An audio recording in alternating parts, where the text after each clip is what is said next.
Hello बच्चों, let's see this question. Proteins act as respiratory substrate and gets degraded by proteases into individual amino acid after deamination. Depending on their structure, they would enter the pathway at some stage. Option A as acetyl coenzyme A, as pyruvate. Option C as within Krebs cycle. Option D any of the above.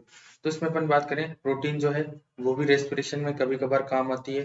और वो कब काम आती है? जब जब carbohydrate और lipid present नहीं होते, तो इस समय जो है प्रोटीन का जो रेस्पिरेशन होता है वो लीथल होता है।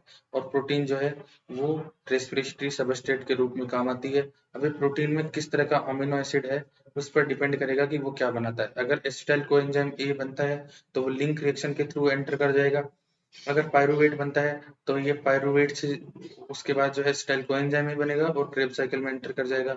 और क्रेब साइकिल का कोई कंपाउंड बनता है तो डायरेक्ट क्रेब साइकिल में भी एंटर कर सकता है।